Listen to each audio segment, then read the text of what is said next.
Good afternoon, everyone. I'd like to call the Nash County Board of Commissioners meeting for November the 15th to order at this time. And it is customary for our board to begin each one of our meetings with a prayer by a sitting commissioner and then the Pledge of Allegiance. And during this time, you're welcome to stand and join us in that prayer. You're welcome to use this time for your own prayer if you so like, or you're welcome to use it for a moment of silence. And at this time, I'd like to call on Commissioner Marvin Arrington to lead us in this invocation, and then Wayne Outlaw with the Pledge of Allegiance. Mr. Arrington? All right. Let us pray. As believers, for in God we trust. Heavenly Creator, we stand here today to ask for your guidance. Grant us, open our eyes to see each other as human beings with the heart and feelings to live life peacefully and to be recognized as a person with views and opinions to be respected. Grant us as county commissioners who have the people's trust to make the best decisions for our children, our seniors, and the working families of Nash County. We ask to be granted that wisdom today. We pray for the safety of all our citizens and that we may all live in a prosperous life. As believers, we ask all these blessings in Jesus' name, for in God we trust. Amen. Amen. Amen. You join us in the pledge. I pledge allegiance to the flag of the United States of America and to the republic for which it stands, one nation, under God, indivisible, with liberty and justice for all.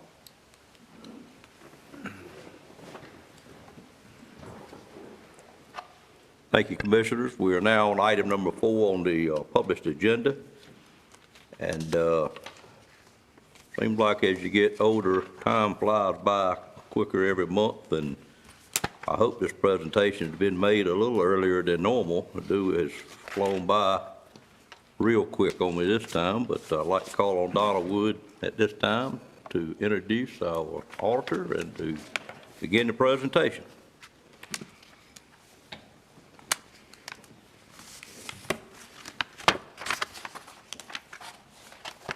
I will say that we do still clean the podium between each speaker. If you allow Megan just a moment as each speaker finishes, we'd certainly appreciate it.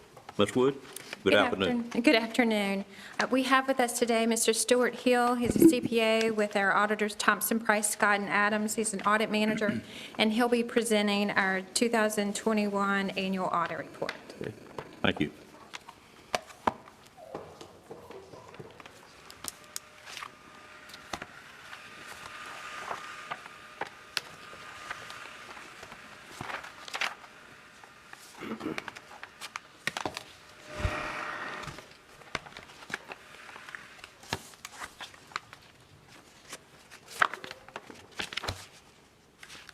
We welcome you, Mr. Hill.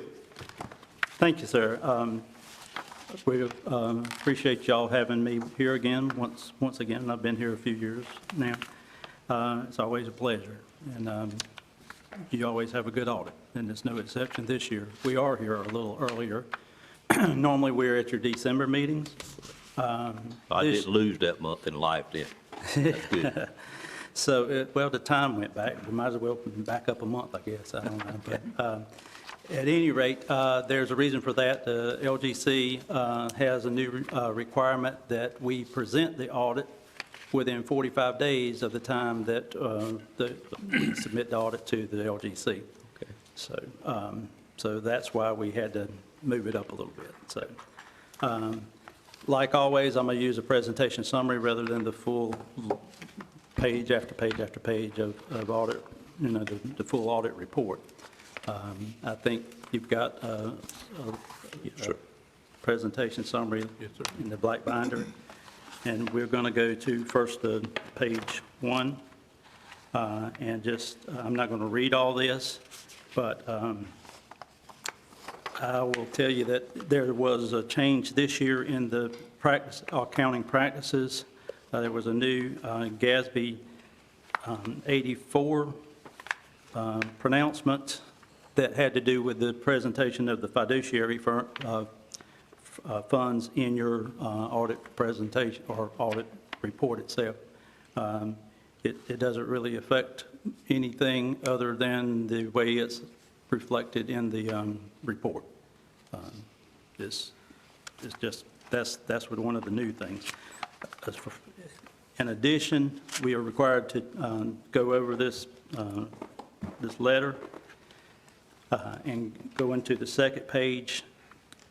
We have to disclose any difficulties and different disagreements and things like that we had during the performance of the audit. And as usually, we didn't have any difficult encounters here. We didn't have any significant disagreements that I'm aware of. There was no consultations with other accountants, like second opinions, as I'm aware of. And so everything went pretty well. As far as any findings, similar to last year and other years as well, and other counties as well, there were some findings in the compliance section, all of it based on, or it was out of the DSS and Medicaid items, but none of them had any question costs. It's bookkeeping, or not bookkeeping, it's documentation that was the findings. It's little deficiency in some of the documentations. So there's no financial findings this year. So also, we want to make sure that everybody's aware that as we had the new GASB 84 on the fiduciary funds this year, next year we have another GASB, it's GASB number 87, and that's going to relate to the representation of leases. And your staff's already on top of that as well. So for this year that you're in now, we just want to be sure that everybody's aware that that's a new presentation for next year. All right, with that, on page 4 and 5, that's the pages we put the data on that supports the charts that start on page 6. So we won't go through all that data because that's what's reflected on the charts, and it's easier to see it with the charts than it is with just looking at a lot of data. So on page 6, at the top, your general fund balance. The total general fund balance, and this is a 5-year trend like we typically do, we can see that your general fund, total fund balance is about 47 million in 2021, and you can see how it was about 42 million in 2017, and you can see how it's just kind of trended from 2017 to 2021. The available fund balance, which is the red bars, is 34 million in 2021, and it was about 36 million in 2017. And then the fund balance portion that's unassigned is 24 million in 2021 and about 30 million in 2017. Second chart on the page represents your general fund balance as a percentage of the expenditures. The blue represents the available fund balance, and you can see those percentages there, so you can see how the percentages have trended. The red is a group weighted average. That's similar populations, counties. I think you're in the 50 to 100,000 category as the state provides the documentation for other counties. However, the red does not, that we don't have the information from the state yet for what it is in 2021, so because there's so many audits that hadn't even been turned in yet.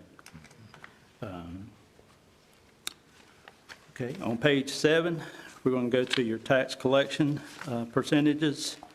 Blue is Nash County. The red is, once again, the North Carolina counties with similar population. And you can see how your percentages are above what the state averages are. So you're doing well in that category.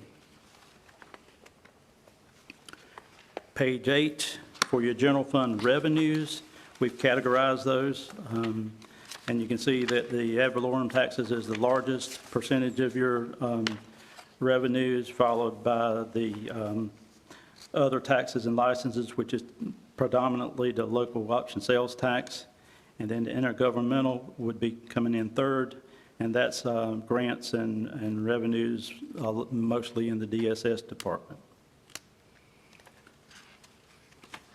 And on page 9, it's a similar breakdown of the general fund expenditures. And you can see that your largest category of expenditures are education, followed by the public safety, and then the human services. And the percentages are there as well. So with that, I mean, it's short and sweet. We appreciate Donna and her staff, as always, and all the other departments that had a part in helping us to get the information that we had to have to do the audit procedures. And if there's any questions, I'll be glad to try to answer it. Any questions from commissioners about the presentation by Mr. Stewart?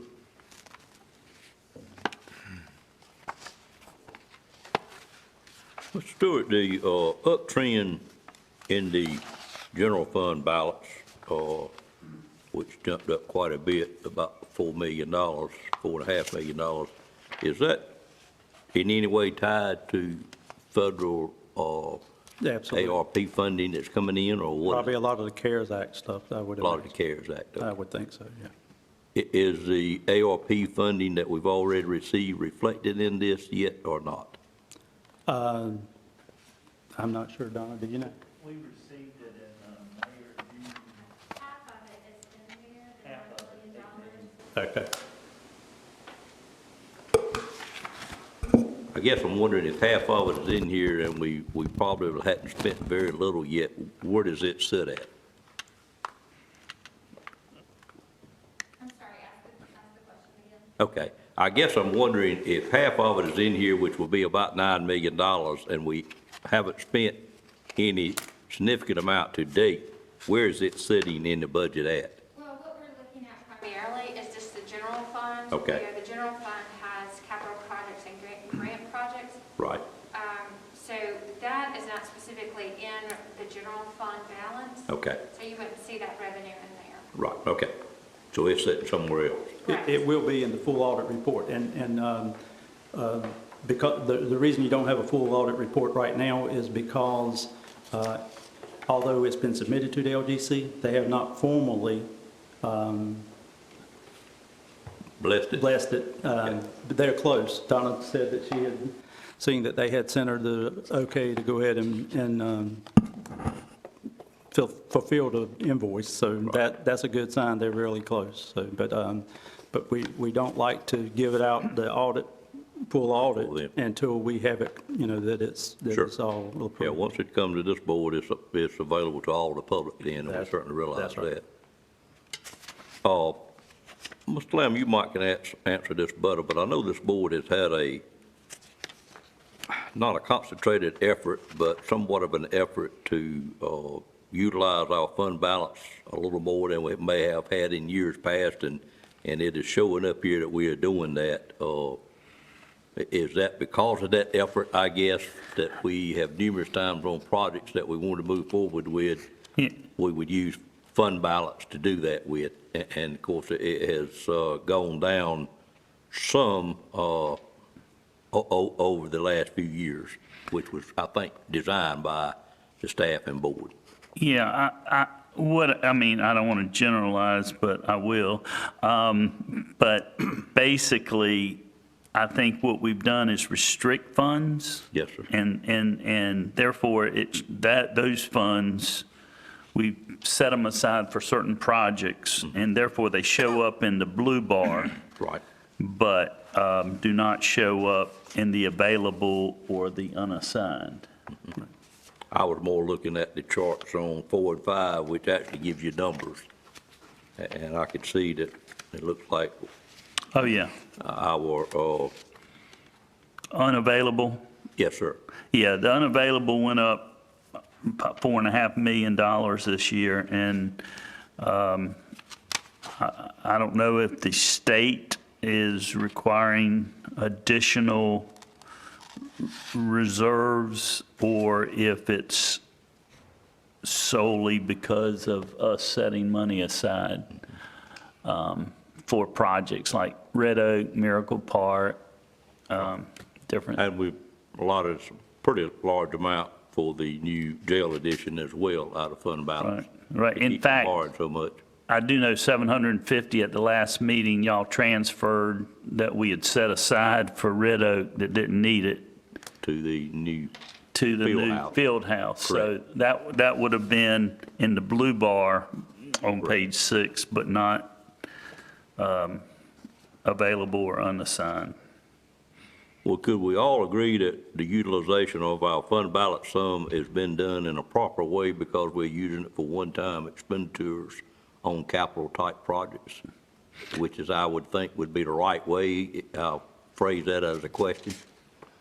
Yes, I believe that y'all have made a concentrated effort to use fund balance for one-time expenditures, and we've also made a concentrated effort to reserve funds, restrict funds, and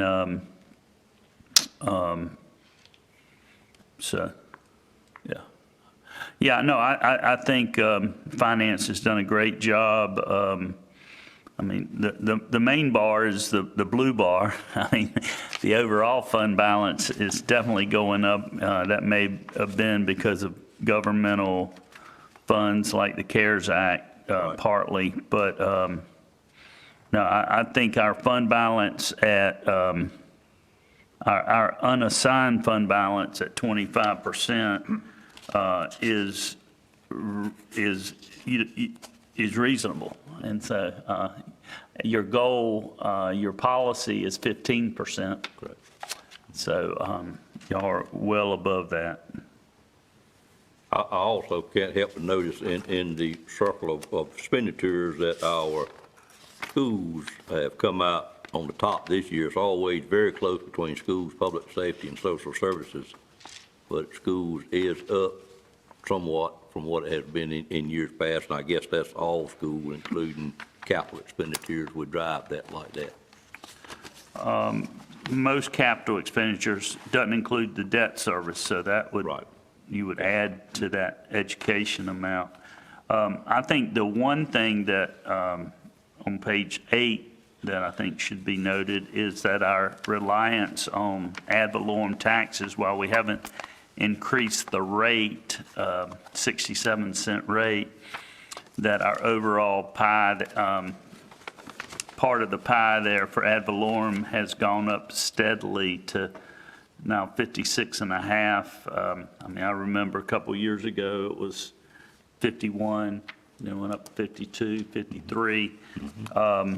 And I'm not sure how much of the 19.64 is your sales tax, but I would think 9/10 of it, 90% of it would be, and that is going up also, the sales tax, as a proportion of the overall revenues. Yeah, it is interesting that the ad valorem tax continues to rise, even though we are maintaining the rate for a very long period of time, which means we have growth in the county.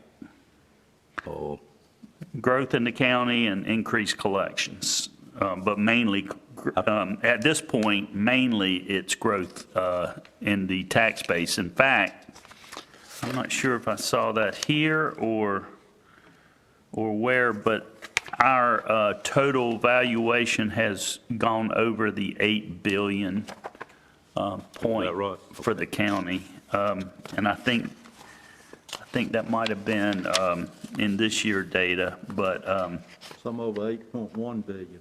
yeah. Yeah, it had been less than 8 billion until July 1, and it's gone over 8 billion. Must be all those 20,000 square foot lots, I guess. Kid with you. And it's got to be a lot to do with the home building, because that, as we know, is up Wait. quite considerable. But yeah, I do recognize that that's significantly affected by the percent of taxes collected as well. Certainly so. Well, Stuart, do you go to some counties and have a not so favorable audit to present? Is that in your wheelhouse sometimes? So every now and then, yeah. I got one later today. You know, it's not bad, but it's not as clean as this one. Right. But, so, yeah, and we've had some that's tough. Overall, do most counties in North Carolina do a pretty good job, though, in what you see? I know you don't do them all. Yeah, well, no, we don't do them all. We do a lot of them, but we don't do them all. It's all over the board. I mean, Yeah. we have a good handful of good ones. We got some that's okay, you know, and then we got some that's struggling, that's really struggling. I mean, we don't even have trial balance from some of them yet. So we can't do much on an audit if we don't have the information. So. Correct me if I'm wrong, but I think in North Carolina, because we do have strong local government commission, generally county audits come in really well. Where you see deficiencies more often than not are in your smaller towns and cities, where you. Definitely a bigger portion of the ones that aren't doing really well are the towns, but we do have some counties like that too. Are they? Yeah, we do. Well, I do think this board recognizes that we are in a pretty good place as it relates to our revenue versus social needs, and quite frankly, some of the counties further east of us, or some north of us as well, I really don't understand how they do as well as they do sometimes, because they're stretched for revenue and have a larger social need than what we may have here in Nash County. It's got to be a real struggle for some of those boards, and I don't understand how to do as well as they do, quite frankly. Any other questions?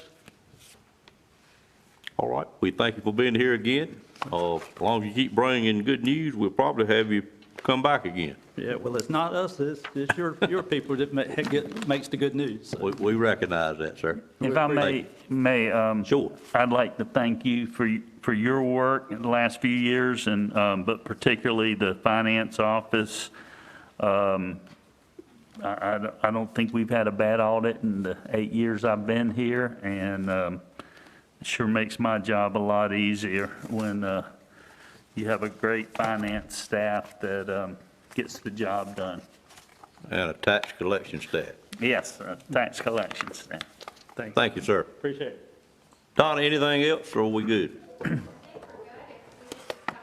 Accept the audit. Okay, we'll do that.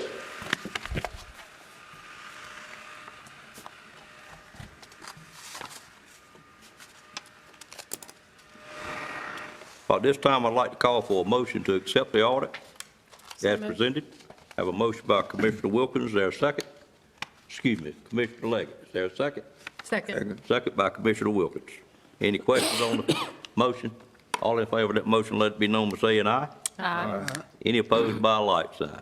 Audit is accepted, Ms. Wood.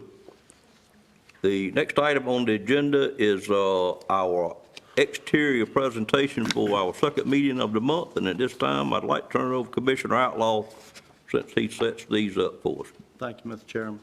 Well, it's a great pleasure for me today to introduce our outside presenter, Ms. Margaret Sharp. Margaret is a former educator. I know she's going to tell you a little bit about her background in her presentation, but she's replacing Brenda Cogdale, I believe, in November of 2020, after Brenda served in that capacity or with that organization for 40 years. So being a former board member of Tri-County many years ago, probably before you were born, maybe. But I have a good understanding of what you do, and I thank you on behalf of our board for what you do to help many of our citizens reach their full vocational potential. So with that, Ms. Sharp, welcome. Thank you. Yes, I'm very fortunate to be able to serve as president of Tri-County Industries. As Mr. Outlaw shared, I was an educator. I was a special education teacher, and when I was in the classroom, my students, when students were allowed to attend, they went for the work experience there. And then I eventually moved to be an administrator within the Nash County Schools, Nash Rocky Mount Schools. And I left, I went to Wake County for 3, and then my before last year, I was in Edgecombe County for a year, and the board chair approached me about Tri-County Industries, and I had 28 years in education, and had to really think about it because I knew that when I did retire, I wanted to get back, be involved with our community and provide services for individuals with disabilities and their families. Just didn't know what that was going to be, and so God opened the door, and I have been very blessed to be a part of Tri-County Industries for a little over a year now. Brenda has some tremendous shoes to fill. She did a great job in overseeing the program and making sure that we have opportunities to our community stakeholders. And she retired in January, and there was another individual there for a little while, and then she came back in June. And I was fortunate to work with her for 2 months to train. And you can't learn everything in 2 months because I'm learning every single day. Every day is a new opportunity. So I am fortunate to be a part of the Tri-County Industries, that we provide 2 different types of services. We have the programming side, which we partner with vocational rehab to provide job training and work skills. And we also have the ADVIP and CLFS program, which is our adult developmental vocational program. And these individuals, there are 50 that come in. We have a slot for 62, but our numbers are down due to the COVID restrictions. And when the company did have to close our programming side from March until September of 2020. And during that time, some of the clients' families decided not to send them back. And we've slowly been having them come back here and there. But we're still not at full capacity. But those 50 individuals come in every day. And they come in so that we can enhance their lives. They work, they do work skills based on their abilities. And then we also do some activities with them. We take them out in the community. We take them to grocery shop and various in-facility activities. And then with the vocational rehab portion, those number of referrals are down because of the COVID impact, but we do have job coaches who go out and do supported employment, and the numbers are slowly starting to increase there. Our other side of the facility, we have production, and the programs and production go hand in hand, because without the production work and our contracts with our partners, our individuals who come for work training and work skills wouldn't have anything to work on. And so we have opened the company back open for tours if you are interested. I know several of you probably have visited the facility, but we've made some changes, and we are doing tours by invitation on the second Tuesday of each month. We're calling them Touring to TCI. If you're interested, please contact me. And we do a little brief overview, and then you get to walk through and see our amazing facility and the work that they do. It's not just little pieces of jobs.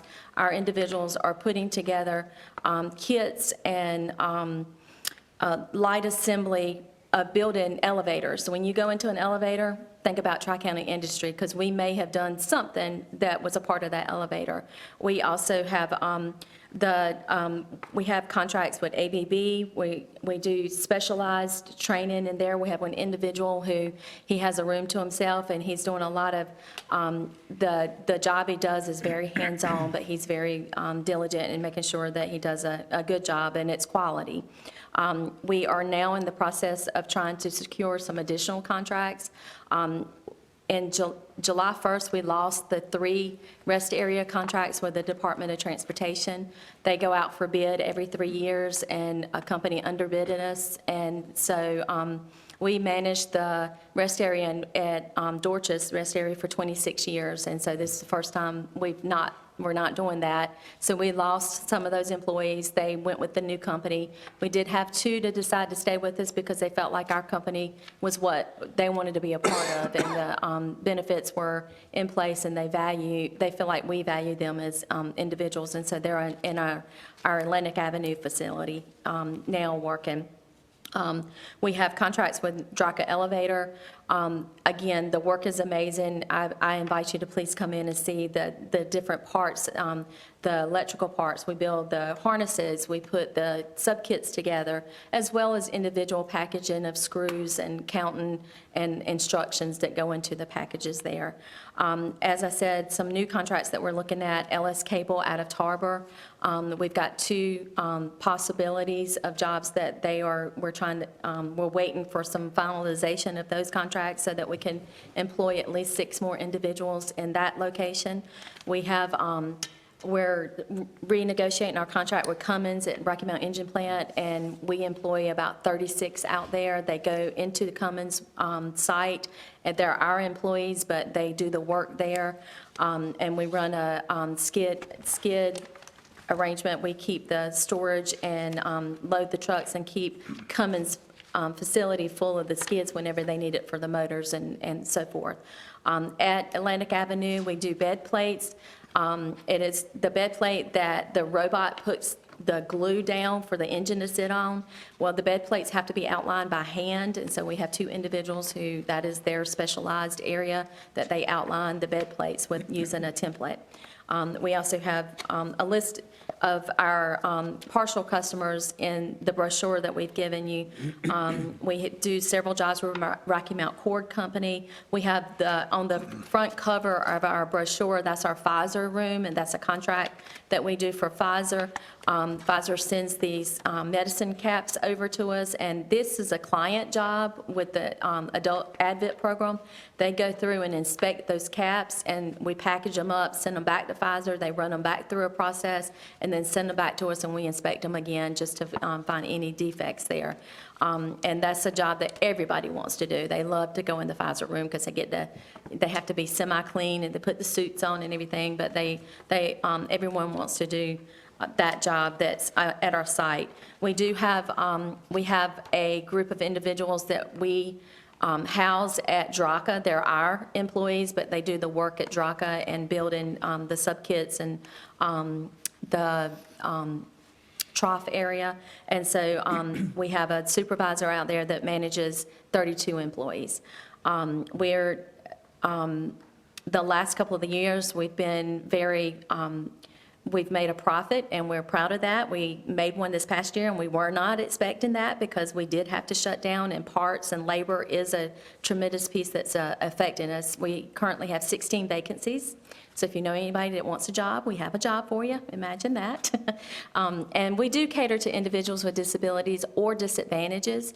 And a disadvantage could be someone that's not worked for several years and decides they want to go back into the workforce. It could be someone that is an individual that has decided to retire and really wants to do something that's not quite as intense and stressful in other jobs. So you don't have to have a disability to work at Tri-County, but that is who we cater to. And so we just want to give people a chance to work if they want to work. We teach them the skills, give them the background and the skills that they can be successful, and we provide that support. Individuals that come into our facility at Atlantic Avenue often don't want to leave because they feel like they're part of the family. I have a couple of employees that have been there for 40 years, and so they come every day and don't want to miss a day. And again, we're very fortunate and blessed. You guys help support our transportation needs for the clients who come in. Our advent clients would not be able to come if we didn't provide transportation. We have a contract with the Rocky Mount Transit System, and we pick up our clients at their houses, and they bring them to Tri-County, and we take them home. We do charge them, we've just had to go up to $5 a day, but Rocky Mount Transit charges us $21 a day. So the offset of cost, Nash County funding, Edgecombe County funding, as well as United Way helps us offset that cost. And so we appreciate all of your funding and support because, again, if we didn't provide that transportation, our clients couldn't come to Tri-County on a daily basis. So thank you. I think that's about all that I wanted to share. The update, I am there as president. We've made some changes in our administrative leadership, but Brenda's still on call. So she comes every other week for Rotary meetings, and I always have a list of things to ask her about. So I'm learning from the best, and I hope to continue to expand the company and the resources that we're able to provide to families in our community. Any questions? Any questions from Commissioner, from Ms. Sharp? I got just one. Yes, sir, Mr. Outlaw. Just one question. You talked about tours Yes. on the second Tuesday. Is this a set time of the day that you do this? We do. We do the tours from 11 to 1. We talk about the company before you go, so you know what to expect, because our facility's a very large facility. And then we walk you through and show you the different types of jobs so that you can see.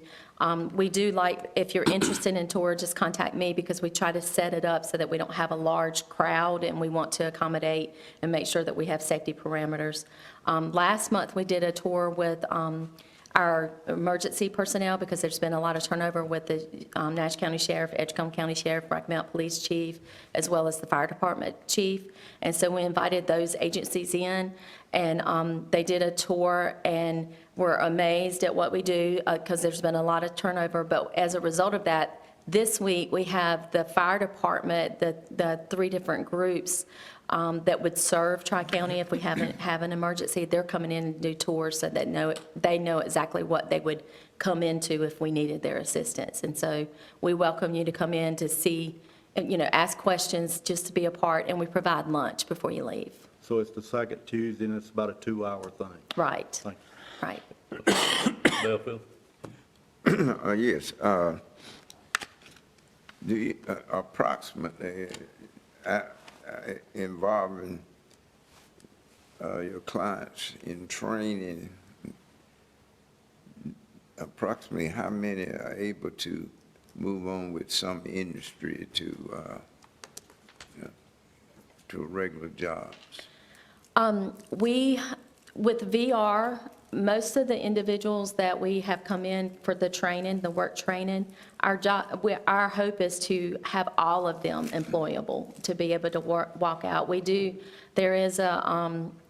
have timeframes, and we do have some individuals that are out in the community, and we're still supporting them, and came through training 5 years ago. If they need those support, we put those supports in place. But our hope is to prepare them all to go out into the community, because we want to be inclusive of making sure that individuals are competitive and integrated in the work environment. But we also look at each individual needs and their interest, what they're interested in doing. So with the VR clients, we want 100% to go out in the community. And believe it or not, the ones who actually come in our site for some training or assessment, because we do, right now we're doing assessments with individuals to see what they would be good at. They want to stay at Tri-County, but we don't have a lot of job openings within the facility. But I would say about 90% of those that we train. Any specific time before you recommend them for other job opportunities? It just depends on the individual, because we're working with the state guidelines of vocational rehab with those that come in for the work training. We recently they come in for assessments. They're there for 6 weeks for assessment, and then after the assessment, I meet with a VR counselor, and it's primarily me that meets with them and make the recommendation based on their training and their skill set. And after the 6 weeks, we can do supported employment, which we make the recommendation that they go into the community based on, we help them find the job. We provide that, we help them do the application. We help prepare them for the interviews, make sure they're dressed appropriately. We actually take them to the interviews if they need the transportation, and we provide job coaching if they need it, and that would be one-on-one, side-by-side, based on the employer's available or acceptance of us being in there. Those that could be more independent, we've had 2 that we exited from the program the end of September, and they're ready for employment, and they told us they didn't want us to help them find a job. So they're ready, they've received the training. If they call us back and want us to help them, we'll help them find the job too. But they're ready, they wanted to do it, try to do it on their own, so it just depends on the individual. Other questions, comments? Ms. Sharp, well, I don't have a question. I just want to sound a loud horn for Tri-County Industries. I worked there back in the late 70s and 80s when Chet Motterhead was the director. I want to say that the Tri-County Industries represent Tri-County Industry because it represents the Tri-Counties in this area, and it does a very good job of what it's supposed to do, that is, to help those with difficult needs, or as we would say, disability. And one of the good experiences that I had there is that every day that I walked in to work, the clients, greeted me with a smile. And they taught me that I didn't have any kind of disability if I thought I did. And I thought we did, as an employee when I was there, I thought we did a good job of training and giving those who were homebound someplace to go in order to achieve a sense of worth. And I'm sure y'all still do that. And like I work at Rocky Mountain Energy Planning, we have those same clients that you have at our facility, and they do a very fine job. They show the work up on time, and you know, you can't tell any difference that they're not a regular employee. So I want to, I guess, congratulate you and that you have taken on the responsibility of this directorship, and that you will have much success in serving the clients that need in our Tri-County area. Thank you. All right. Thank you, Mr. Aaron. Others? I'm sure I should know this, and I know what two counties are. What is the third county other than Nash and Hitchcock? It used to be Wilson, but Wilson has their own facility now, but we do serve Halifax and Northampton County as well. Okay, so it's really four that we serve. Okay. Right, Okay. yes. All right, to no other questions, we certainly want to thank you for being here today. Thank you for having me. Absolutely, and glad you were able to find employment after employment that seemed to fit you very well in your core mission in life. Right, thank you. Thank you. Thank you.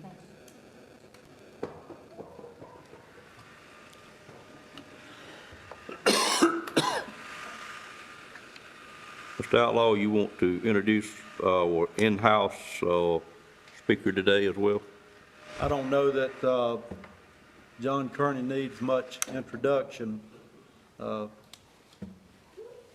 Anybody that knows John Kearney and knows anything about our Board of Elections knows that he runs a Class A shop. He does it right. He's on top of it. And we're very fortunate to have John leading our Board of Elections. So, John. Thank you, Mr. Welcome. Outlaw, Commissioners. Glad to be with you guys this afternoon, and I want to thank you for getting the commissioner redistricting done to me before the deadline that I had set. It allowed me to start a few days early, and I'm glad to say I am done. I have already keyed in your county commissioner districts. I have keyed in the NC House, the NC Senate, and the U.S. Congressional. Those state races were much easier than yours because they don't split precincts. They're pretty easy to do. But I finished last week. We ran a GIS check over the weekend, had a few little issues I took care of this morning. I'm running one more check tonight to make sure I've got everything at 100%. But what has been passed out to you is, I guess you could say, a look in time currently right now what the voter registration is for your district and for the entire county, the statistics for your district and the entire county. Page 2 is for each commissioner, shows your precincts that are in your commissioner district, and therefore you can determine what your polling places are for your commissioner district. I have received information from Rocky Mount on Friday stating that they will have their districts to me by the deadline, which is Wednesday at 5 o'clock. So I assume that I will have their shape files to me by Wednesday at 5. And if they do get them to me on time, they will file on December the 6th, along with the other partisan primary filing. So the only thing that will be left so far as the redistricting after I complete the city of Rocky Mount will be the Nash County Public School System. I have tried to get in touch with the superintendent over there, but we played a little bit of phone tag, so I don't know exactly what their plan is or their time frame, but I'm in no hurry for them because they won't vote until November. They don't file until August. So plenty of time, probably won't even mess with them until after the March primary. That's kind of where things stand with the redistricting.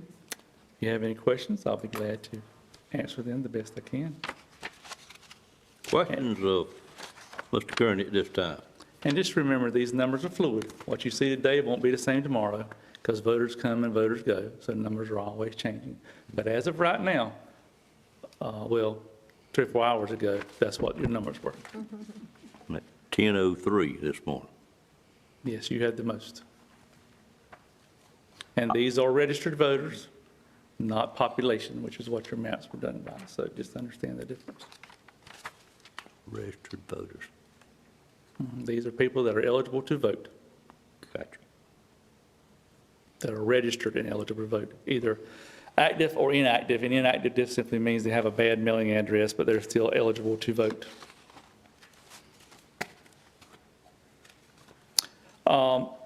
I do mention this to you. This will be up to you, totally your choice. And the only reason I mention it to you is because some boards do this. This board did it back in 2011 when we did this before. It is not required by statute. I am not proposing it to this board. I'm just telling you the options. That you have the option to notify all registered voters of their new precincts or new districts by postcard. Again, not required. The only time we're required by law to send a postcard or to notify a voter is of a precinct change or a polling place change. So this does not qualify for one of those two. But you may, as a board, decide you want to notify the voters in the county of their new districts, and that would be all the new districts that I have available. When we did this last time, I didn't have the school systems, so the school systems wasn't included, but they turned around and paid for their own to be sent out in mid-2011 or whenever it was. And I may or may not have their, by 1st of February or so, I don't know. Again, I have not been able to get it with the superintendent. But just for your information, if you would decide this is something you want to do, what we would do, we would export all the data, and we would work with a local vendor. I've gotten quotes from Key Printing and Allegra just for informational. We would set up a postcard that would go out regular standard mail to each voter that has a good address in our system, which is about 59,000 in our system with good verifiable mailing addresses. That would be anywhere between $21,000 and $25,000. The printing of it is easy. The printing of it is inexpensive. The printing of it's about $5 to $8, depending on which company you go with. But postage is where to get you. So you got a postage for a postcard. Even if we send it pre-sorted, it's still going to be 26, 27 cent card. So that is just informational for you. This is not something that's budgeted. It is not something the Board of Elections is asking. This would be something you would have to appropriate the funds, and then we could proceed if you wanted it done. John, I think this board generally relies on experts, if there is one, or the most knowledgeable person for advice in a matter of that, what you have described here today. Do you have any opinion or any advice on what you think the board should do? A best practice would be to do it. Okay. Again, that's a best practice, but it does cost quite a bit of money, obviously. Some people keep their postcards, they keep it in their pocket. We've had voters come in, here's my old card, and then some people are going to throw them in the trash with the other mail they get. So you would have a little bit of both there. But again, our best practice would be to do it, but it is not required, totally up to the board. Do you have any feel on what percentage of these people, 66,000, may have a change in that postcard from the last time they got the postcard? Change in where they would vote or who they would vote for? No, when I was going through, well, every one of them, because your congressional district changed from 1 to 2. You're right. Yeah. So that's everybody in the county right there. Senate didn't change. NC House made some changes. You know, we lost District 7. Now we have 25 and 24. 24 is just the Middlesex and Middlesex and Bailey precincts. Right. The rest of it's all 25, so there is a little bit right there. Rocky Mount will make a difference because Rocky Mount's going to affect a lot of people in percentages, in precincts, because it's small. You know, if you look at a town in a precinct, they're all split. Right. Go from one side of the road to the other side of the road, one subdivision to the other subdivision. So, you know, I couldn't tell you. It'd be just to pull a number out of air if I had to guess. Well, you had a good point that every one of us would change on congressional district. Right. For sure. That is not something this board has budgeted, you're saying, and it would be an appropriation to do that. That is correct. That's correct. I'm going to say this and probably going to shoot myself in the foot. But I can't manage that right there. But I do have money in my budget for a City of Rocky Mount election that did not occur. So I may have enough money in my budget to cover it because the cost of the October City of Rocky Mount funds is still an expense item I have. No income coming in because that didn't happen. Now, their election will fall on a primary, so there's really not hardly any billable expenses I can give the City of Rocky Mount. It will just ride on the coattails of the county expenses. So I do have excess money there, and it may be and probably is enough to cover this. But that would be. That's county money or city money? That's county money that I would get reimbursed from the City of Rocky Mount. And I won't be getting reimbursed, so you won't have an income come back. But I do have it in my expense item. I follow you now. So that, you know. It would take some kind of budget transfer, Mr. Lamb, or is that inner We, department? You would do the it. finance office could move it from one line item to another line item. As he said, we just won't be getting that revenue that was part of the budget, but we won't do a budget amendment to reflect the lack of revenue. Most of it is sitting in supplies, and it's probably some of it in part-time payroll. Just have to be reallocated to postage and things like that. Mr. Lamb, with your long-term experience in politics and elections, do you have a thought on this request that you'd like to give us today, or would you like to get back with us on that? No, I agree with Mr. Kearney's recommendation. It would be good prior to the primary in March, probably, I think you said February? I wouldn't send them out till February 1st, because otherwise Yeah. people are just going to discard them. So it's better to get them in front of them right before the early voting starts. Yeah, so I think it would be an informative thing for the public to be able to see which district they're in for this and that. Hopefully, we will have the school board information by then, and we could include that also. So it would include all seats that are, that you can vote in, whether it's a new district or not. Does that take action by this board, or does not take action by this board? It would take action if his available funds were not sufficient to pay for the cost. We would have to do a budget amendment. Otherwise, you can simply, y'all can by consensus, or you can vote on it to direct us to do it, either way.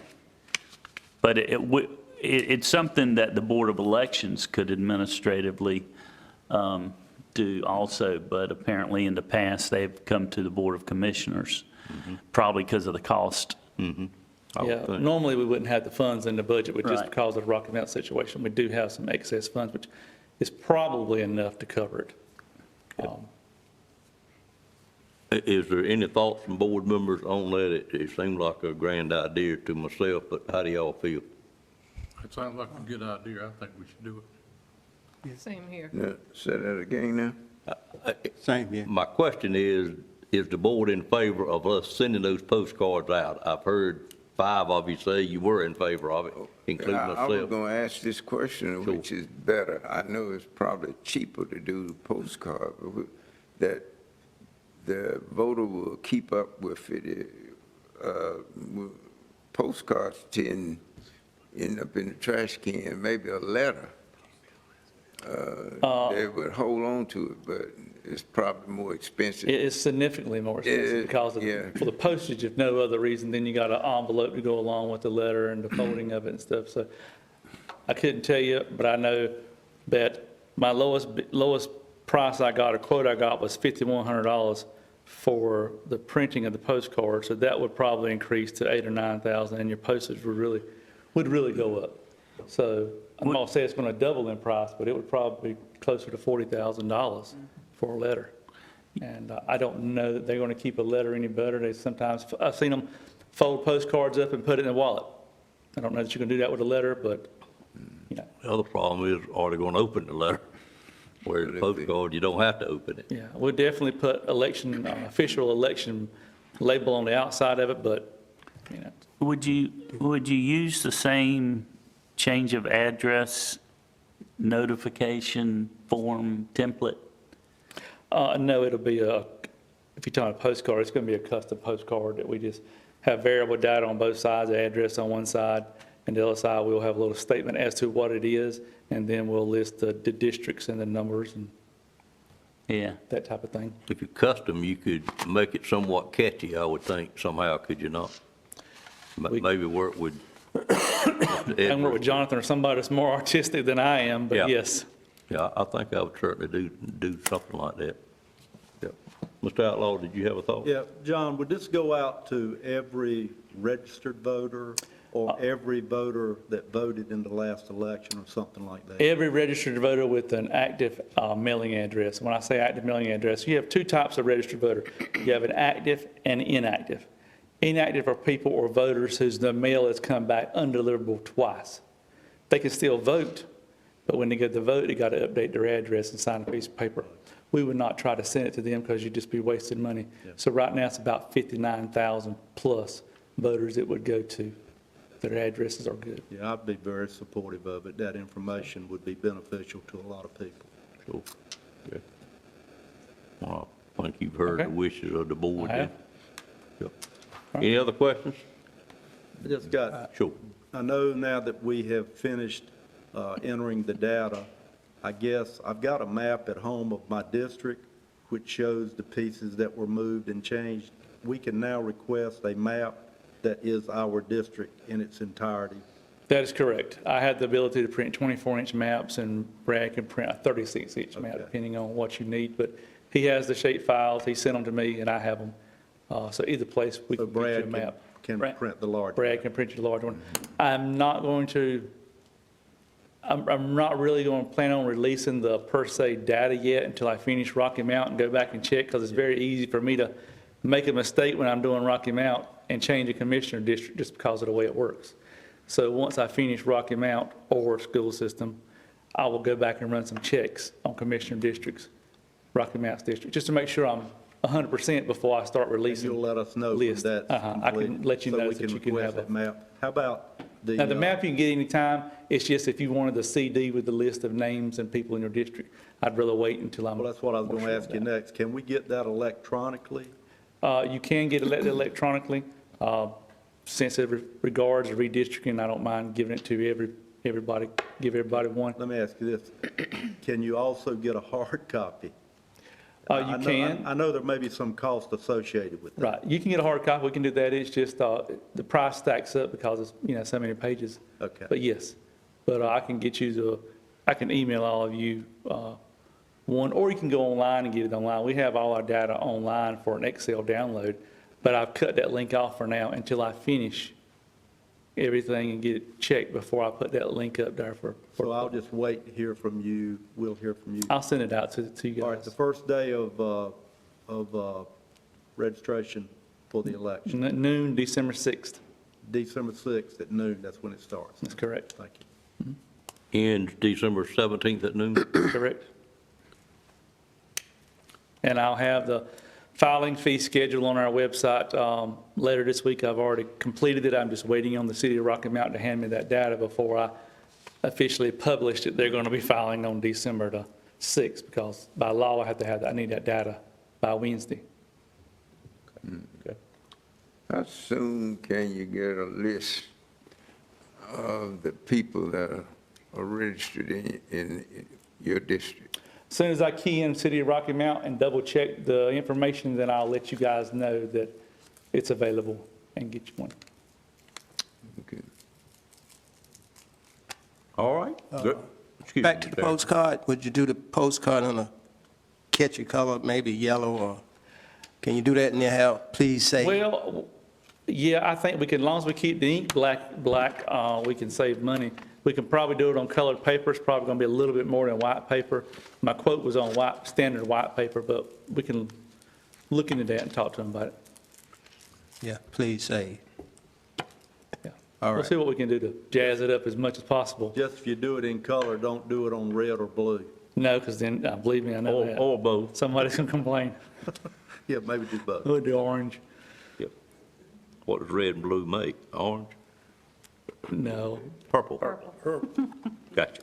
Sounds like a winner. Okay. Thank you, John. Thank you. Great information, and we certainly appreciate your staff and your board's hard work. I'm quite surprised to get this data today. Give me something to do tonight.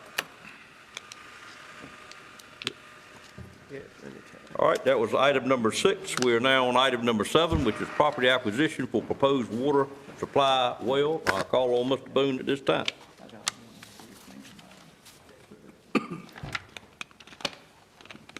Good afternoon, sir. Good afternoon.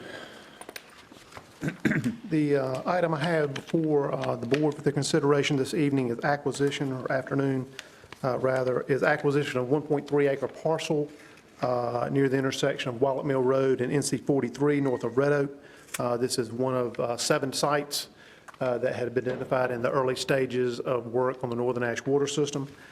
This is a site where we have had a contractor come in and drill a pilot well. As you probably read in your cover memo, it appears the well will be rated for about 160 gallons per minute, which would be about 60% more than the well that we acquired from Aqua and the yield we expect from the well that we will be developing at James Bund Road. But the value you see there, $62,500, again, is for a 1.3 acre site, yet to be subdivided. It's from a larger tract at that intersection, but is based on an appraisal that we received from Triangle East Appraisals that appraised the value of the property at $30,800 per acre. Multiply that by 1.38, add $20,000, which is roughly the value that we'd included in the offer for the property we acquired at James Bund Road. That's how we arrive at $62,500. So again, this would be to support the Northern Ash water system, both existing and future phases, at 160 gallons per minute. There is some treatment that we required at that location for iron, manganese, and radium, but nothing that is insurmountable. With that said, I'll be glad to answer any questions you may have. Questions of Mr. Boone on this acquisition? Mr. Chairman, I was Yes, going to say, as usual, you're always thorough, so I surely have none. All right, if there are no questions, I'd entertain a motion for approval. So moved. Moved by Commissioner Outlaw, a second. Second. Second by Commissioner Arrington, Commissioner Wilkins at the same time. All in favor of that motion, let it be known by saying aye. Aye. Any opposed by a like sign? Motion carries, sir. Thank you. Thank you. Next item on the agenda is a Triangle Trails Initiative and Resolution. I'll call on the manager, Zeeland, to make this presentation at this time. I think you have a rather thick package on your desk when you got here about this item.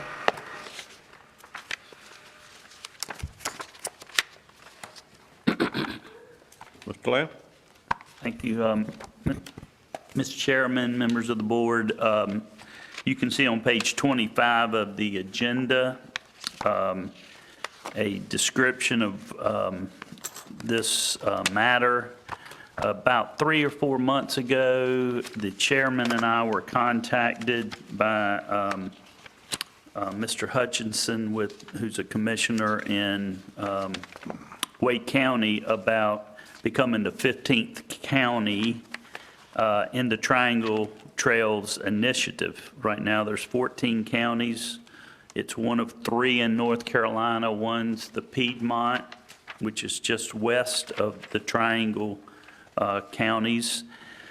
And then there's one that is around the Charlotte area that extends down into South Carolina. It's got counties from both states.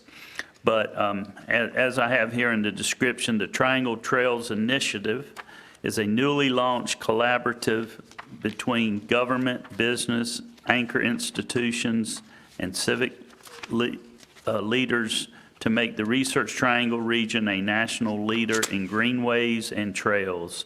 Triangle Trails will work on behalf of the region to promote the extensive regional greenway system.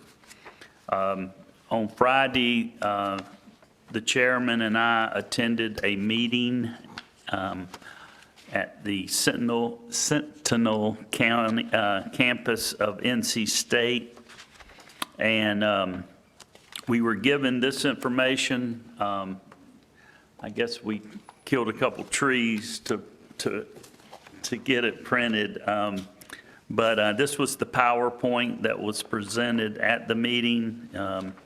It has a lot of information in there, and so I printed it out so all of y'all could not read it right now, but read it when you get home and enjoy it. I will defer to the chairman to make some comments, but I will say that in your agenda package, there's a 2-page description of the project, and then there's a resolution that's similar to the ones that the other counties have adopted.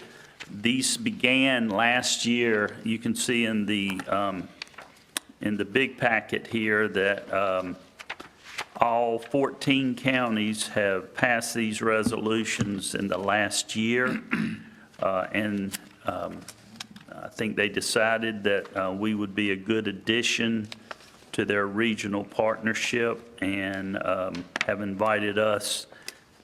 They've indicated we will be the 15th and last, but it could extend further in the future. But for now, we're the 15th and final county being invited to be in this regional initiative. We'll answer any questions, or if the chairman has any further comments, we can. I don't have a lot to add, Mr. Lamb. I was approached back at our association meeting in Wilmington by SIG, the commissioner from Wake County, and he talked to me about this on one of the breaks and said he'd be getting in touch with us, which he did a couple of months ago, and then actually got us a sample or a typical resolution that the other one had been done. There's really no obligation of cost involved in this. It really seems to me to be more of an attempt to make us more aware and to compare our notes, and we also discuss meeting at least once a year on Friday to see where we stood on this. But it include walking trails, it include trails for horseback riding, as well as what they call blue trails, which we have quite a few in the county already because of the areas that we have designated along several of our streams, mainly the Tar River, to put in canoes and so forth. But I think with the number of people that we have moving into Nash County outside of the area, and of course we have a lot of homegrown people that certainly enjoy this type of outside activity and exercise, I just think it would be a great thing for us to pass this resolution. And it was always also suggested it would put us in a position to be able to apply for more grants for this type thing, because they generally like to see, as Mr. Belfield has said many times, a regional approach to anything. And this regional approach here, by having this 15-county region, I think would enable us to apply and obtain more grants to increase our trails and increase the input areas for the blue trails that we have, and also potentially work on, we have some horse trails throughout the county. There's no, their own individual lands, and several large meets that are held throughout that county, but I don't see any negativity of it, and hope the board will agree to pass this. But Mr. Lamb can answer any questions or I will mention that on about page 10 of that large handout, there's shows you the counties that have done their master plan. Right. And some of them are completed, some are underway, and some are planning to do it in the future, in the near future. So I think the important thing is, even though we're the 15th county, we're not behind, and we can get a grant to do our county. We do not have a county greenway master plan, but we can get the funding to do it here in Nash County. I would add one other thing. It was made very aware to Mr. Lamb and myself on Friday that of the 14 counties that had previously voted for this, they hadn't had a commissioner to vote against it yet. So we want to try to answer any question any commissioner may have here today. I had a question. How do they go about acquiring whatever, an easement or whatever, through to connect these trails? How do they do that? Voluntary, no, they do not use eminent domain, and they get the permission of the property owners. That's a good question. They made it very clear that they would not use eminent domain. A lot of it goes on conservation areas that have already been set aside. But they got to go across private property somewhere They to get do, all sir. this They connected do. together. So how Yes, they sir. were gonna do it? Yeah, it's voluntary agreements. They will detour if they have a situation where a landowner will absolutely not allow the trail to go through their property, they will detour. But despite that, they said they have been very successful in getting landowners permission after explaining to them the effects on the land. A lot of people think it will devalue their land to have behind their house a trail, but actuarially, that's not true. And so. Other questions or comments? Mr. Chairman, Ms. Wolf? do we know where it will start in Nash County? I mean, the path it will take? There will be many trails. We'll do a master plan. We'll connect with the other counties. Like there's a mountains to coast trail. It may or may not go through Nash County, but there are trails that can be developed in the future. In fact, at the meeting the other day, they talked about going from Wake to Warren County. That's not currently in the plans. So this will be, we'll do the master plan from a local perspective. Where would we like to see trails and greenways in our county? We will then match it up with surrounding counties so that they connect. Okay. Mr. Belfield? I was just going to say, have you, you've been contacted by District 5 representative in the city of Rocky Mount, who are now proposing a park in that district, but they wanted to discuss with Nash County trails that come all the way to Nashville. And with some other place too, I don't recall exactly now. Well, I do know that the chair. And I think it would go along, they're talking about going along the creek trails. Stony Creek. It was discussed, the chairman brought up at our meeting on Friday that the new improved 64 business has a bike trail, a pedestrian trail? Pedestrian/bikeway. Yeah, yeah. So, this is something that, that is new for our county. Again, I think we would want to have a master plan for the entire county, include the municipalities in the planning, and this isn't something that you're going to see in 5 years overall. It's a long-term plan to improve greenways, bike trails, pedestrian trails, along various scenic routes, as well as, meaning rivers, but along roads also. Well, I know last week, District 5 in the city, Daughters had a date where you could, the people in that district could come in and give their input. That was last Tuesday night, Mr. Belfield. Yeah. You say it's going to happen again? No, it happened last Tuesday night. Last the meeting Tuesday, you yeah. referred to, yes, sir. Yeah, yeah, I went to it because I'm in that district. Sure. And he discussed it, yeah, and said they would be in touch with Nash County in Right. connection with what they would love to see, the connections. I've had a brief conversation from him on that after that meeting, but very brief. I do expect to hear back from him. And I shared with him that I would be going to Raleigh on Friday. At the time, he called me early Wednesday morning when he called. But it was just to advise me that something would be coming that they'd like to talk to us about.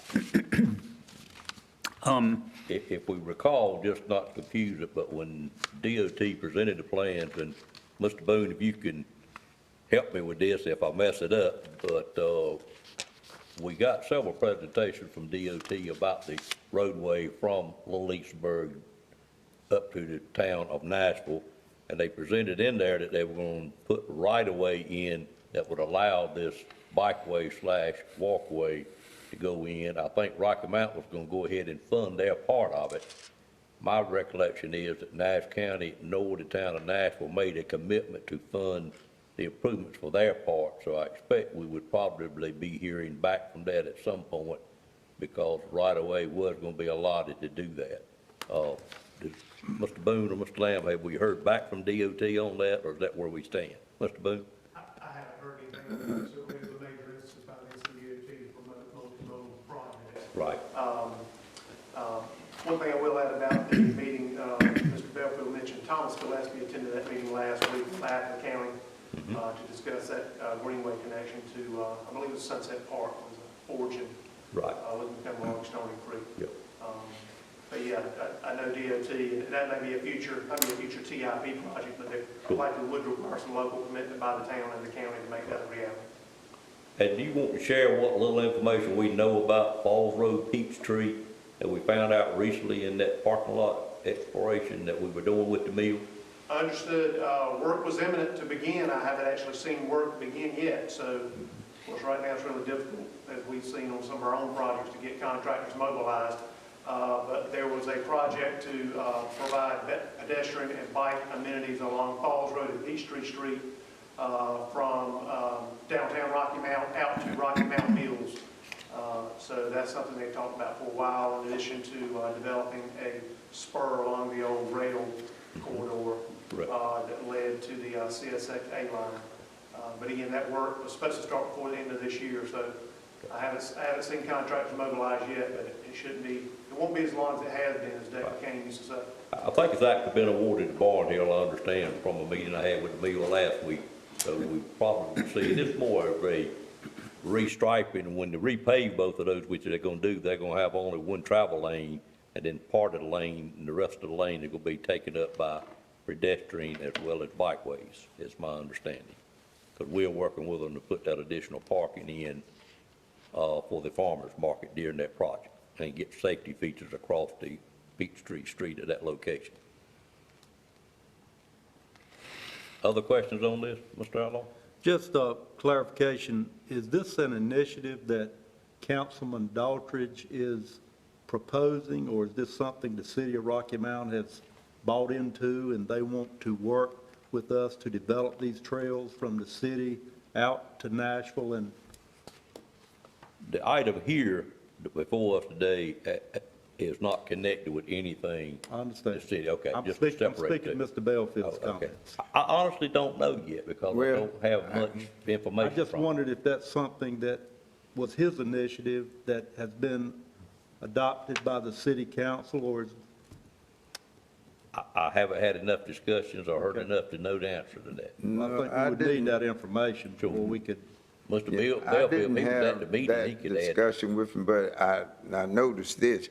He had staff, city staff members there with him. As well as we did, apparently, according to Mr. Boone.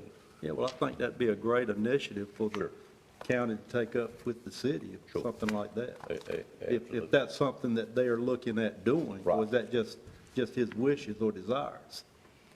We need to find that out. Sure. Yeah, I I'm think not- we will in due time. Okay. I'm not sure either. I do know they have a Greenway Trails system within the county, within the city of Rocky Mount. Yeah, it all comes through the MPO. Yeah. At our meetings there, which I have one at 4:30 today. Well, I said that because we have these presentations at our mid-month meeting, so if that's something that Good idea. is serious, then it might be something we could consider for a mid-month meeting, to hear what's on their mind. Right. I'd be interested in hearing it and supportive of it, unless there's something I've heard that, I don't think there'd be any issues with that.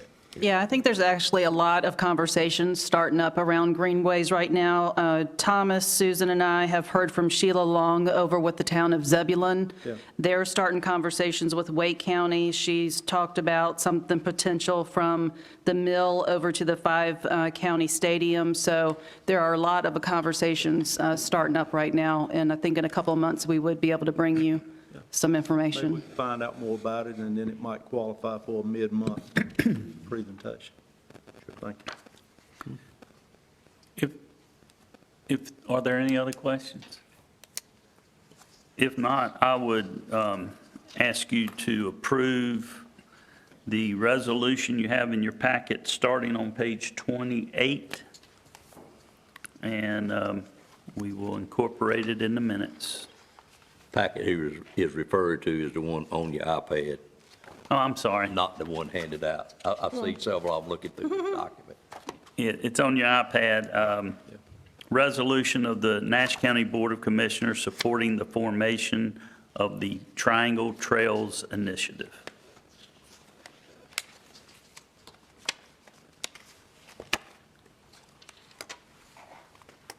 We'll take just a moment to look at that on 28 and 29.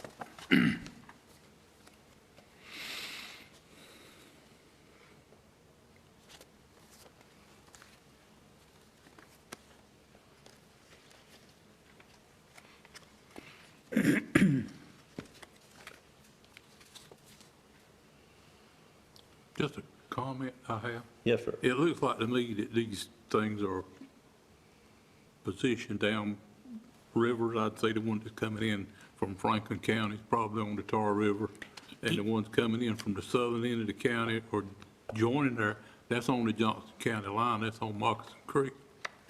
My concern is safety in these places. I mean, I don't know how they do, I'm just asking a question. Yeah, yeah. You know, you got safety issues, and then you got people hunting all up and down there, and people then walking or biking, and how's all that mix come together? Carefully, I hope. Well, I just see some, Yeah. The one coming from Franklin County is part of the East Coast Greenway, and it comes into Nash County. It just hadn't been fully developed. But the that's plans, along the Tar River. I think it is. That's what I'd say, just look Yeah. at this I know map. they made the statement they generally try to use conservation areas, so, which tells me it's gonna be along some stream that already has a set-aside conservation area around it maybe, you know, because a lot of times you'll have farmers that'll set land along streams and rivers into conservation areas to get it off their books, but yet preserve it for never to be developed. But I understand your point. The city of Wilson's got something like that, you know, but they also give people permission to hunt them. Yes, sir. Sure. Mhm. Gotcha. Okay. I was just concerned about safety. I guess the risk you have to take whatever you do. Oh, there's some risk involved. It always is, yes, sir. I've been at my former residence in Dorchester cooking on my grill and had dove hunters across the road that would fill my chickens up with pellets or whatever I might be cooking at the time by shooting over my house. But there is, The risk you gotta indeed take risk by that you cooking gotta take. outside. Yes, sir. Yes. All right, any other questions? If not, I'd entertain a motion for approval of the resolution. Mr. Chairman, I move that we accept the resolution. Have a motion by Commissioner Wilkins, second by Commissioner Belfield. Any questions on it? All in favor of the motion, let it be known by saying aye. Aye. Any opposed by a like sign? Motion carries. Wonderful. We can let Mr. Siggs know that we have not broken his record. That's right. Thank y'all. Thank you. All right, the next item is item number 9, which is the school vaccination incentive program that we have been working on for, seems like, a very long time, I think 2.5 months now, and I'll call on our assistant county manager to make this presentation. Good afternoon. Good afternoon, ma'am. Attached in your agenda packet is the school vaccination incentive plan that was approved by the Nash County Board of Education at their November 1st, 2021 board meeting. Since the approval at that meeting, staff have made one minor change to the plan, and that change is for the school system to partner with Nash UNC Healthcare instead of our Nash County Health Department for administering the vaccination clinics at the schools. The school system had previously partnered with UNC Nash Healthcare, and they requested to continue that partnership for the additional vaccination clinics. In light of this change, Nash County staff will be present for second clinics only to distribute the $100 cash cards as part of the school vaccine incentive program. And I have attached the plan in your packet. Stacy, do you want to highlight the plan, or you just want to ask questions? Basically, like I said, at this point, the school system's going to partner with Nash UNC Healthcare to do the vaccination clinics at their high schools. We will be requiring proof of public school, Nash County Public Schools, that they are a student in Nash County Public Schools. We will be requiring consent from parents or legal guardians, and we will be requiring proof of vaccination from the CVMS state system. And once those things are verified at second dose clinics at the schools, Nash County staff will be present to have parents sign off on a form where we can document giving that $100 cash card, and then we will give the card. Mr. Chairman, Yes, ma'am. could you just explain briefly how the parents will give authorization. I see it here, but I want the public to know how the school system and They will be required to show their driver's license, and the school system has documentation of who is parent or legal guardian of the child, and the school system will be verifying that. I think what we also want to hear is that at the first vaccine, the school system has advised us that they, at that time, have parental consent to get the first vaccine, because we won't be at that first vaccine, we'll be at the second one issuing a card, but we've also determined that the parents have to sign for the initial vaccine as well. A little different from what we understand general statute is. General statute requires that for either 16 or younger or under 16. We are asking it to be for all students. That's correct. First vaccine.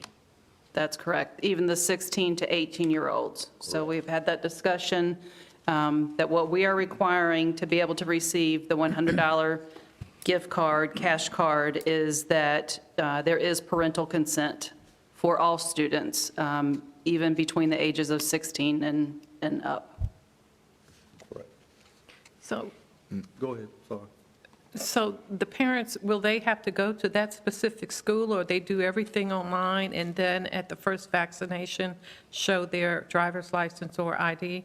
Right, so when they host a vaccination clinic at a school, any student in the school system can go to that high school that the clinic is being held at and get vaccinated and go through the process of the proof of guardianship, parents, and also that they are a student within the Nash County school system.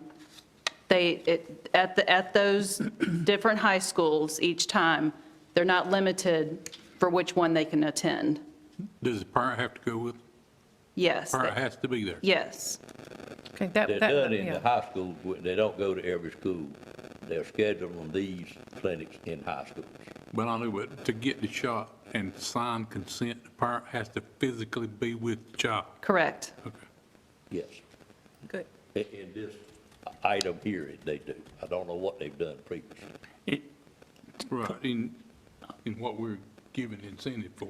Yes, What sir. what we're giving the $100 gift card for will require parental consent, notwithstanding that 16 and 17-year-olds can go to private vendors and get that shot without parental consent. To be part of this program, to go through the school system to get the vaccination and to be entitled to the $100 gift certificate, it will require parental consent regardless of age. Mr. Outlaw, do you have a question? Yes, sir. No, I just want to make a statement. And I'm just piggybacking on what Commissioner Wilkins said. So I want this to be very clear. This is what I understand, that we are authorizing these gift cards under the expectation that prior to the first shot, the parent and/or legal guardian, as appropriate, some people have legal guardians, some don't, but they will provide written consent prior to that first shot. And it seems to me that since they've got to be there to show driver's license, that would be an in-person written consent, not something you do online or via the internet. Is that the way and that would be for all students 12 to 18? Correct. And allowing for Mr. Lamb's point about they could go to a private source and get the same shot. I can't imagine why they'd want to do that if they could, do this. But I just want to make that point very clear. That's what my understanding is. Correct. I think it's very, very, at least in my mind, we should allow our parents to have input into that child's decision or that student's decision. And this would allow that to happen. Correct. Thank you. Other comments, questions? This program for the 12 through 18 with Nash County Health Department participating. Would that, The health department will not be. no, they would not. Yeah. So They've been doing Friday clinics since authorization for that age group came in effect. But this is a different program that will be, the schools will administer it and work with UNC, Nash UNC Hospital. The health department will not be participating at school So Nash clinics. UNC is going to be the one that administers it. Correct. All right. That's correct. isn't it? Correct. In conjunction with the health. That was the with last school minute system. change. Yeah, that was a request by the school system. Well, the reason I brought it up, because I was going to have a follow-up, is this going to slow down the health department, people coming by there getting their vaccine? It frees up the health department. I was thinking it's going to spread the staff out. Yeah. With Nash UNC taking over the administration of this program, it will free up the health department to provide more clinics separate from this initiative. For people that are not students. For people that aren't, or students, Students, if they so choose. yeah, if they decide to come. Right. Mr. Outlaw, you had a question? Just another comment. I know we've got a joint meeting with the school board, I think this Thursday night. Thursday. Yes, sir. So I think it would probably be a good idea, because in reading this, it's clear what we've elaborated on here today. We need to make sure it's clear to the school board exactly what the expectations of this board is related to this matter. Sure. So I would like to see that expressed on Thursday evening. Well, you know, Mr. Outlaw, they prepare the agenda for that meeting, and the agenda's not completed yet. If it's not on there, certainly we can bring it up as an item to add to the agenda. Yes, sir, I would just like it very clear, because to me, it's prior to the first shot, you've got to have written consent in person by the parent or legal guardian as appropriate. And then they would get, after the second shot, they would receive the gift card. But it's very important that they understand that. Mr. Harrington, did you have a comment, question, sir? I know you have. Well, the school board approved the incentive program at their last meeting. And do we establish a cutoff date to receive the gift card? We haven't established a cutoff date. What the school's going to do is establish their vaccination clinics. And whenever they have their second vaccination clinics at the high schools, that's where we're going to be distributing the cards. Okay, There hasn't been a deadline for the Right. program established, no, sir. okay. So back to your point, I think it should be on the agenda for Thursday evening, just as clarification for both boards.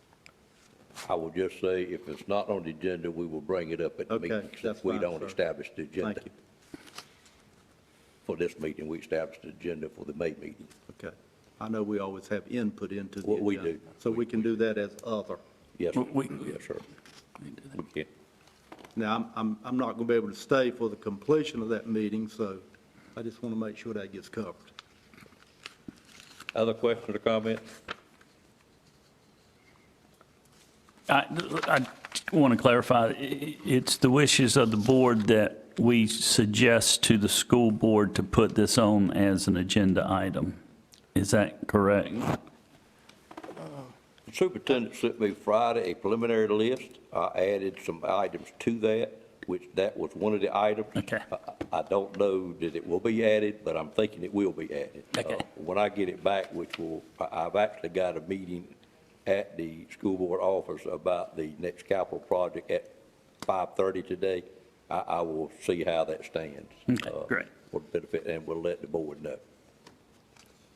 It's about the Northern Nash Field House. They just wanted to talk preliminary about what they intend to do over there. but I can bring it up at that meeting as well at 5:30 today. There no other questions? Any other questions? Seeing none, for item number 9, I would call for a motion to approve the incentive program as presented here today. So moved, Mr. Chair. Moved by Commissioner Ayrton. Is there a second to that motion? Second. Second by Commissioner Belfield.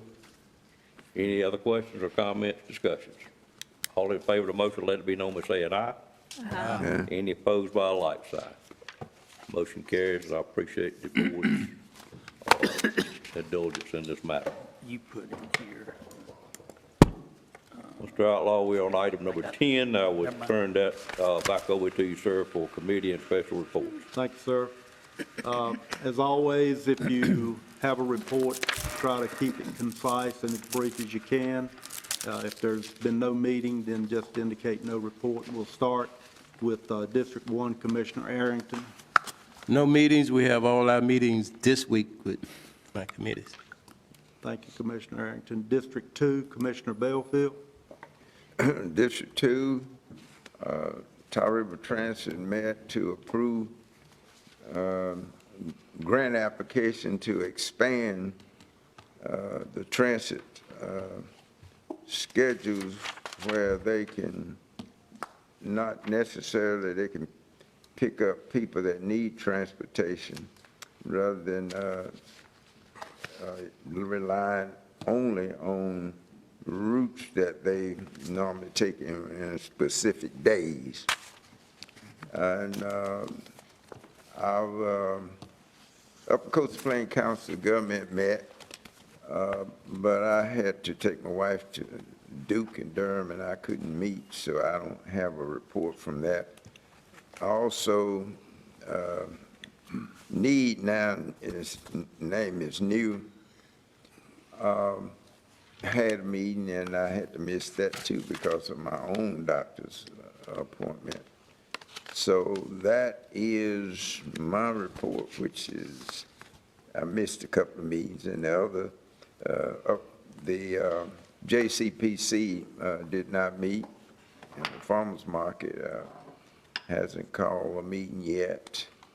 But I will say this, I try to keep up with what's going on at the farmers market. They're still operating, and will be, and then they planning on a schedule after they close that the farmers market will be in use.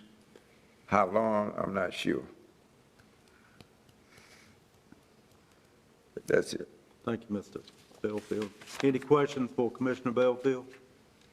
Hearing none, District 3, Commissioner Cone. Yes, sir. Health and Human Services Board did meet September the 16th, and we have another meeting this week. We had a report from Tyler Stableman from Veteran Services. He said in August they served 216 veterans, and since its onset in July of 2016, they've served 2,400. And Bill, I think Tyler has left us. He's gone. So I assume we're looking for somebody else, or we have somebody in place.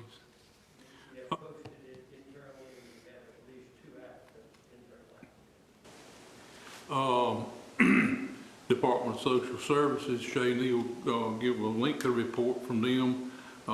They continue to adhere to COVID-19 guidelines. Due to waivers, they don't have to do face-to-face interviews anymore, except for adult protective services and child protective services and foster care services. They do have to meet face-to-face for those cases. They did meet the 95% processing requirement as of August 21st. So we're proud of them for doing their own schedule, doing what they need to do. Foster care caseload has increased. I won't go into the numbers, but anyway, they are short of help like everybody else. You know, they hire people, they set up interviews and they don't come or they don't show up.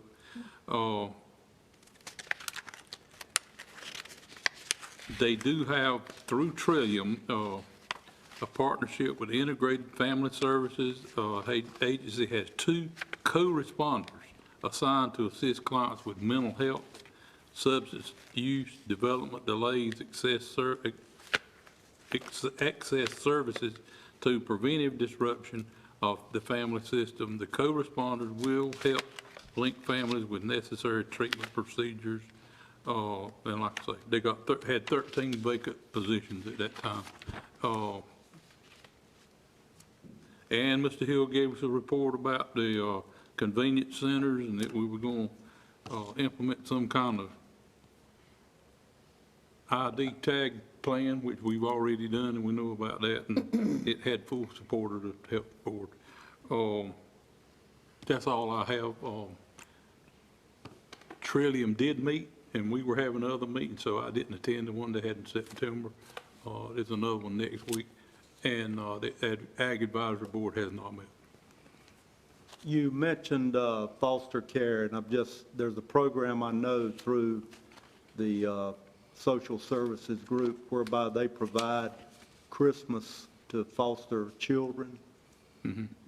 Mr. Hill, do you, just for the public's awareness of that, who would they contact if people wanted to get involved in that? Do you have any idea? Maybe we could. Well, I would suggest maybe Amy or Shay. Amy Hamlet, Bridget Hamlet, or her Bridget deputy, Hamlet. Shay Neal. Okay, I just wanted to make that public because it's a good program, and I know some of the Ruperton clubs out in the county support it, and it does provide Christmas for these children. So contact someone in the social services department, Ms. Hamlet. Thank you. Any questions for Mr. Combs? I would just say that contact need to be pretty quick because that list It is does. out. It is. And I know Paige and I always take one of the teenagers, provide for them, and I think they need to do it real quick. Yeah. Provide it this year. Of course, it goes on every year. And it can be a donation, or you can provide gifts for some child, but It's really a fun event. You'll get a list of what the child, you'll get his Santa Claus list, what it boils down to. And then you can go purchase those gifts, or you can make a donation, whichever you prefer. But so anyone out there that's interested in that, we'd appreciate your consideration of supporting that. Okay, District 4, Commissioner Leggett. All right. First, I've got an update from the hospital. Their Board of Commissioners last met on Thursday, November 4th. At this time, the hospital only has 6 COVID-positive inpatients and none of those on a ventilator. For their COVID vaccine mandate in-house, they're sitting at 99.7 compliance as of last Tuesday. And also last week, the hospital's report card score, which they refer to as their leapfrog score, that was released, which is an A. That's really tremendous for our community and quite an achievement. Next, I'll report on the STEP Board, or Strategic Twin Counties Education Partnership. They last met on October 19th in person at the Rocky Mount Chamber of Commerce office. The board gathered for a regularly scheduled meeting to review the organization's operations, finances, and activities, and most notably, we had a report from the Apprenticeship NC program, which is a partnership with the North Carolina Community Colleges that gives businesses the opportunity to develop formal apprenticeship programs that are equally beneficial to businesses and students and employees. So that was very interesting and something that our organization is looking at. I don't have anything to report on the Natural Resources Resilience Committee. And just to follow up on Mr. Belfield's comments about the farmer's market, I do have some specific numbers there. The traffic counts so far this year are up. They have about 40,000 customers year-to-date so far. That's up from 36,000 for 2020 all year. The market also does accept EBT. The vendors have collectively received $47,000 in EBT funds as compared with $27,000 last year. And some upcoming events at our market. This Saturday and next Tuesday, they will be having a Thanksgiving market. And then after that, each Saturday between November 27th and December 18th, they will be having a holiday market every Saturday. That's all I have to report. Any questions for Commissioner Leggett? Thank you, Commissioner Leggett. District 5, don't have any report on the RPO. Our next meeting is scheduled for January the 12th. Nash Community College, no report there. Our next meeting is December the 13th. On the Broadband Committee, the committee met with Sean Olson, the Cloudwise CEO, on November the 9th to discuss various aspects of the project, for example, customer count, tower status, customer responsiveness, grant funding opportunities, etc. Next committee meeting with Sean and other Cloudwide reps will be December the 15th, where we will get an update to the overall Nash County plan. And once we receive that plan, then we will share it with the full board through Ms. McGee's monthly reports to the full board. Any questions? Hearing none, District 6. I regret to say that Commissioner Wilkins does not have any committees, but I know she's anxious to get 4 or 5, so Waiting I'm for someone's sure turn. the chairman will take care of that. Yeah, waiting for very soon. someone's term to fall off so I can get on. Thank you. Yes, ma'am. Thank you. District 7, once Chairman Davis finishes with his report, then he would assume the chairmanship, and I'll step aside. Thank you, Mr. Outlaw. I serve on 2 committees that I report on here. One of them is the TDA. We have not had a meeting since our last report. Our next meeting would be mid-January, and I'll be glad to give a report at our second meeting in January, if indeed we have one. I don't know what the schedule would be quite yet for next year. But our TDA, as I mentioned a little bit earlier in the meeting, does meet today at 4:30 via Teams meeting. I would just tell you the action items that are on my agenda for today are our last vote on the newly adopted STEP amendment, which is the list of projects that we give DOT each year in our area that we wish to have funding. That's one item, and we voted on that twice, I think, already. It will take one more vote before its final adoption. We will be voting for a support Nashville for a bike and pedestrian planning grant, which falls right in line with the discussion that we had previously today. It is the town of Nashville is applying for a grant, and normally the MPA would just do an endorsement letter for that. We'll be doing that. We'll be voting on the schedule for the MPO meetings for next year, and our chair for the MPO, which has been a councilman in Rocky Mount, Mr. Bullock, gave his resignation at the last meeting, and today we would be selecting a new chair. So those would be the action items for today. Any questions on that report? Seeing none, addressing something Mr. Outlaw brought up, we do have a member has been appointed to the board, Ms. Wilkins recently. She has requested of me to put her on some committees because she presently doesn't have any.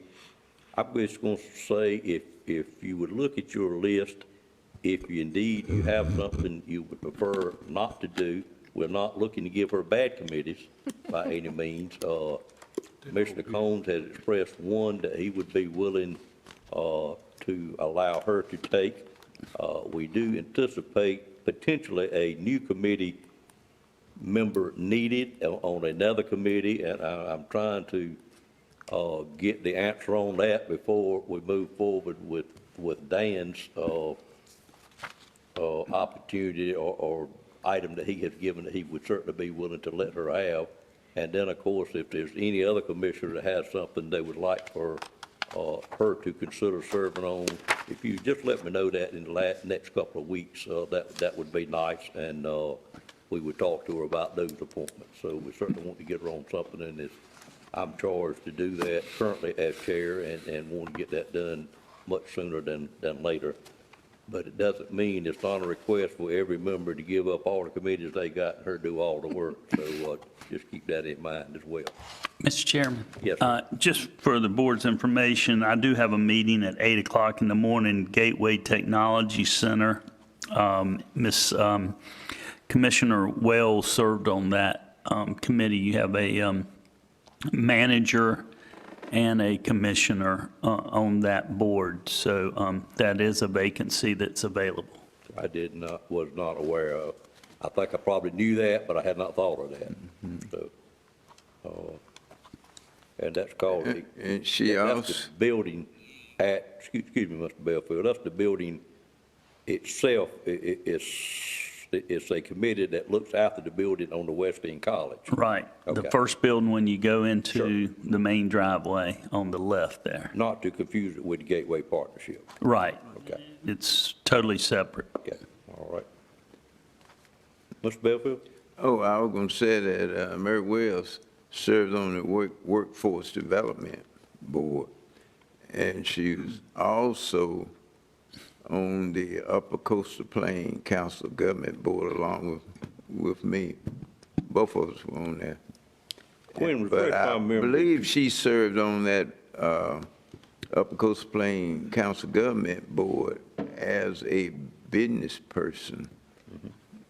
I think, I believe I recall her telling me that. That's correct, Commissioner Belfield. I followed up with Robert Hyatt for the Upper Coastal Plain Council of Governments Board, and I also followed up with Michael Williams with the Turning Workforce Development Board, and she was on as a business owner on both of those, and I believe both of those have already filled those spots with a business owner.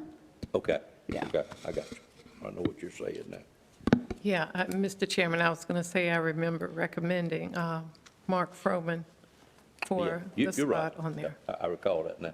I knew one of those had been filled. I wasn't sure about the Upper Coastal Plain. Got you. Okay. Thank you, Mr. Belfield. Other comments? And thank you, Mr. Chairman, for considering. Yes, sir.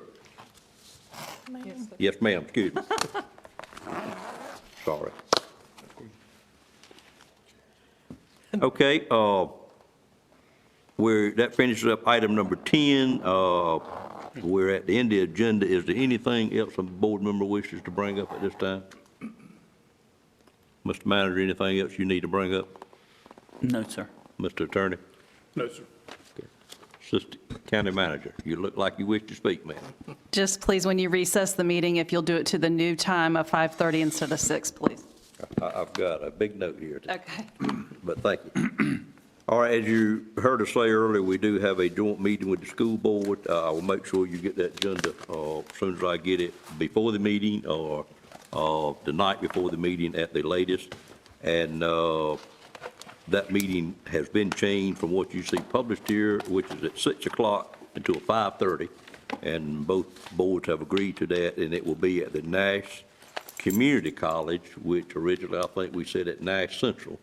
So the school board changed that to the community college. Is that what I'm looking at? Yes, sir. Okay, so make sure you got a time change and a location change. It'll be at Nash Community College, and it will be at 5:30. With dinner being served at 5. Dinner being served at 5. Any questions on that? Just mentioned, sir, that there's a mask requirement at Nash Community. There is a mask requirement at Nash General that is Nash Community College that is a stated requirement. We won't go into how effective it is, but it is a stated I requirement. agree with you on that. Yes, sir. All right. If nothing else, I'd entertain a motion to recess until 5:30 on November 18th at Nash Community College. I move, Mr. Chairman, I move that we recess until November the 18th, where we would meet jointly with the school board. At 5:30 at Community College. 5:30 at 5:30. Yes, sir. Thank you. I have a motion. Is there a second to the motion? Second. Second by Commissioner Leggett. Questions on the motion? All in favor, let it be known by saying aye. Aye. Any opposed by a like sign? We stand recessed. Thank you.